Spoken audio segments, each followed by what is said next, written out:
അപ്പൊ കൂട്ടുകാരെ, നമുക്കിന്ന് PVQ ഡിസ്കസ് ചെയ്താലോ? എക്സാംസിന് ഒത്തിരി പ്രാവശ്യം ചോദിച്ചിട്ടുള്ളതും ഇനി ചോദിക്കാൻ സാധ്യതയുള്ള PVQ ആണ് ഡിസ്കസ് ചെയ്യാൻ പോകുന്നത്.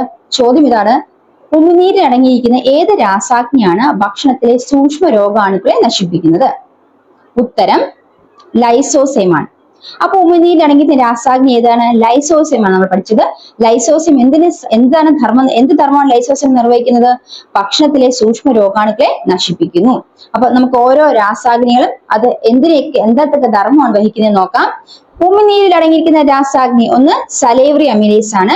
ഇതിന്റെ ധർമ്മം എന്ന് പറയുന്നത് ധാന്യങ്ങളുടെ ദഹനമാണ്. രണ്ട്, ഉമിനീരിൽ അടങ്ങിയിരിക്കുന്ന മറ്റൊരു രാസാഗ്നിയാണ് ലൈസോസൈം. അത് ഭക്ഷണത്തിലെ സൂക്ഷ്മ രോഗാണുക്കളെ നശിപ്പിക്കുന്നു. അടുത്തത് ആമാശയ കോശങ്ങളിൽ കാണപ്പെടുന്ന രാസാഗ്നിയാണ് പെപ്സിൻ. ഇവിടെ ധർമ്മം എന്താണ്?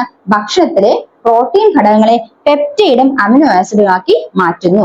ഇനി കൊഴുപ്പിന്റെ ദഹനം നടക്കാൻ സഹായിക്കുന്ന എൻസൈം അല്ലെങ്കിൽ രാസാഗ്നി ഏതാണെന്ന് വെച്ചാൽ ലിപ്പേസ് ആണ്. ഇനി കൊഴുപ്പിന്റെ ദഹനം നടക്കുന്ന എവിടെയാണ്? ആമാശയത്തിലാണ്. അപ്പൊ നമ്മൾ രാസാഗ്നികൾ പഠിച്ചൊന്ന് റിവൈസ് ചെയ്ത് നോക്കിയാലോ?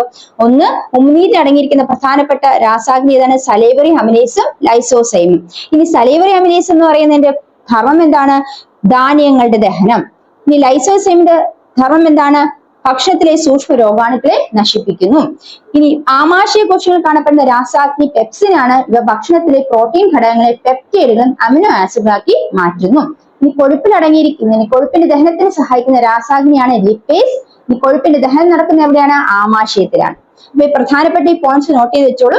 അപ്പൊ ഇത്തരം പോയിന്റ്സിനായി എന്റെ ചാനൽ സബ്സ്ക്രൈബ് ചെയ്ത് ലൈക്ക് ചെയ്ത് ഷെയർ ചെയ്യൂ.